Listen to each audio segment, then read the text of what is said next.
Bandits storm NYC restaurant and rob diners as shocked dinner crowd looks on copsA. Pair of brazen bandits stormed a crowded Brooklyn restaurant and robbed 3 diners at gunpoint while the horrified dinner crowd looked on.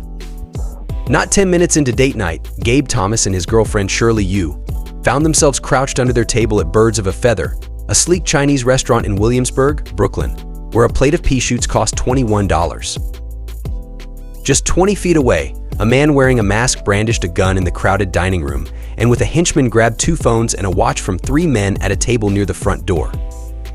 Diners dashed into the kitchen. Chairs toppled. Glasses shattered. A cacophony of screams filled the room. The perpetrators quick walked out and fled on a moped, leaving behind a half-empty dining room where a handful of unfired bullets had fallen to the floor. The stick-up took less than 40 seconds. The robbery in the heart of Williamsburg, a once bohemian enclave in North Brooklyn, now home to designer clothing stores and glassy towers, alarmed and unsettled both foodies and residents. And it was just one in a string of similar robberies in and around some of Brooklyn's and Lower Manhattan's most in vogue establishments in the past month. In each case, the perpetrators have swiped luxury watches from diners, according to the police, including, in one episode, a timepiece worth $100,000.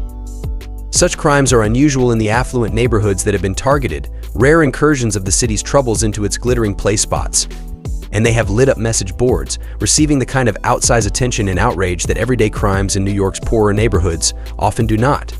The thefts have propelled persistent grousing that the city is slipping into lawlessness, a perception that no recitation of contrary statistics has dispelled. The robberies follow the same pattern: 2 men, one carrying a gun, steal belongings from restaurant patrons before fleeing, often via moped or dirt bike, according to interviews and surveillance footage. Most of the robberies have happened between 6:30 p.m. and 9:30 p.m. and have targeted restaurants that attract celebrities and Brooklyn's young creative types. Marlowe & Sons, an oyster bar just 10 minutes from Birds of a Feather, was hit in the early evening on May 31st. A man approached a 38-year-old man and a 40-year-old man outside the restaurant with a gun and demanded their watches, the police said. He took a Rolex and an Audemars Piguet, worth $40,000 collectively, before fleeing on a 2-wheeled vehicle with another person, the authorities said. About 3 weeks later, a similar heist was reported outside Carbone, an Italian restaurant in Greenwich Village, with a dress code of any guest who does not appear sufficiently well presented may be refused entry and an exclusive reservation list. There, 2 men robbed a 39-year-old man of his $100,000 Patek Philippe watch at gunpoint, the police said. The theft at Birds of a Feather took place 3 days later, the only one of the recent robberies to occur inside a dining room. Then, late last Thursday, the police said that 2 people riding a moped and carrying a gun stole a watch and a purse from a 29-year-old man and 32-year-old woman on the corner of Manhattan and Norman Avenues in Greenpoint, a Brooklyn neighborhood just north of Williamsburg. The pair was en route from Twins Lounge, a popular spot nearby, to another cocktail bar down the street, according to Greenpointers, a local news website. No arrests have been made in any of the robberies, the police said. The police department did not say whether the 4 similar thefts were connected.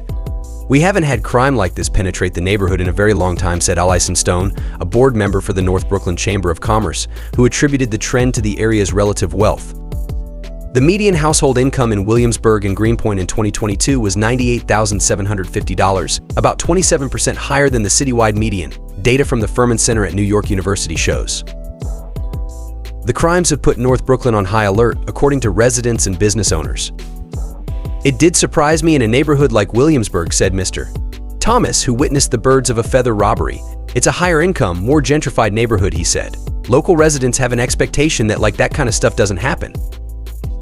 But thefts of luxury watches are not a new occurrence in major cities like New York. After the coronavirus pandemic, police departments reported a sharp rise in thefts of luxury watches, which are light and difficult to trace and therefore ideal targets. Robberies in New York City so far this year have risen 4.9% from the same period last year, according to the police department. In the 90th precinct, which includes Marlowe & Sons and Birds of a Feather, robberies are up 11.2%.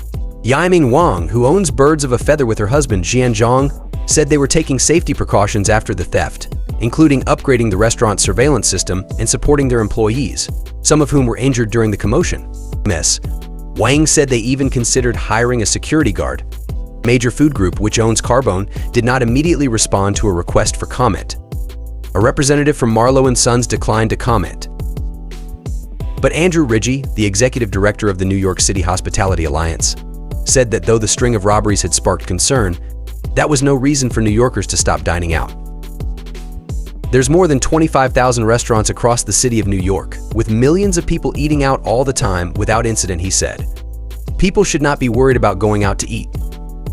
On a recent humid evening at Carbone, a stream of women in slinky dresses filtered into the candlelit restaurant with their male counterparts. Inside the outdoor dining shed, patrons clinked wine glasses over white tablecloths.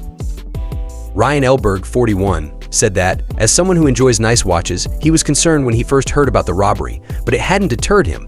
I figured lightning doesn't strike the same place twice, he said. After reflecting, he added, "Get insurance on your watch," punctuating his advice with an expletive. Nick Cara, 40, in town from Miami, heard about the robbery at dinner that night. A fellow customer had warned him to wait inside the restaurant until his ride was ready, and after dinner he rushed to a waiting car.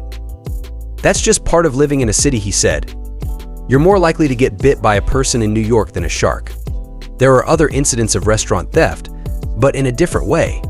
Newly arrived migrants encounter hazards of food delivery on the streets of NYC robbers." Brad Song thought he was about to get his e-bike stolen a second time in less than a month after delivering an order for Chinese food app Fanchuan Delivery. 7 strangers surrounded the Chinese immigrant and knocked him off the scooter. He was rescued when a nearby motorist revved his engine, scaring the assailants.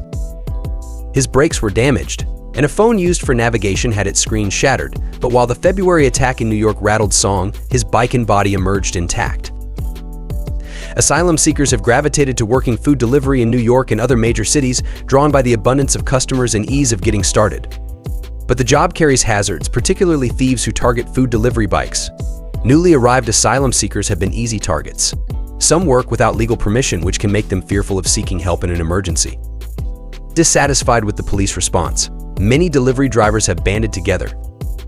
Juan Solano, who migrated from the Mexican state of Guerrero in 2017, founded El Diario de los Delivery Boys in La Gran Manzana, a group of delivery workers who help retrieve stolen e-bikes, often with the help of monitoring devices. Launched during the pandemic, the group has more than 50,000 followers on Facebook and a WhatsApp channel to alert delivery workers of robberies in real time. Solano, 35, started working in food delivery during the pandemic with his nephew Sergio, who had his e-bike stolen twice.